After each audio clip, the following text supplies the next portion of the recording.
25 years ago, the city of Welland came alive in a wash of color through the Festival of Arts. The civic initiative resulted in 19 new murals depicting the history and the life of the city. Since then, a number of the murals have disappeared, and Fonthill native and art historian Andrew Bucsis is committed to honoring their importance in the community. Andrew, you grew up in Fonthill. You have an art history degree from New York State. What made you fascinated enough to do your thesis on the Welland murals? Well, studying art, I'd go abroad, did the grand tour of Europe and studied all the great masters. And then I thought to myself, why am I going abroad to study when I got some great art in my backyard? So I figured I'll look into the murals. Now, doing your art history degree in New York State, how were you able to research the Welland murals from that vantage point? I actually moved home to do my research, so I was in the local community and I was able to access these wonderful collections that the museum has. What did you find out about some of the pieces that ended up on the walls out here in Welland? I found out a lot just about the materials and how they were made and how the whole process started, from applications across Canada and then the submissions that came in, and then just the artists and where they came from and how they chose their topics.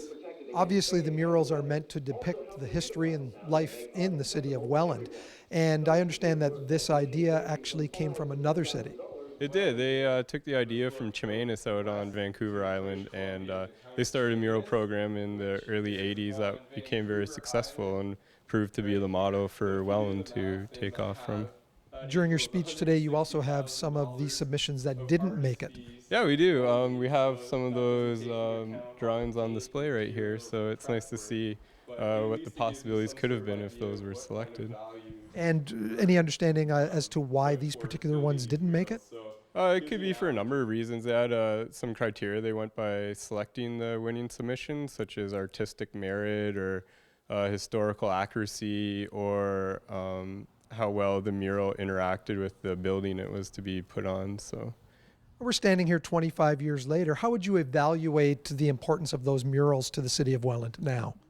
I think from a historical standpoint, it was a great community undertaking and really built some sense of place for the residents. But as time went on, I think they've fallen by the wayside and kind of offers a glimpse of what could happen when community support kind of dwindles and people start forgetting about their history. So would you hope for some renewed focus on the murals, and would that include new murals going up?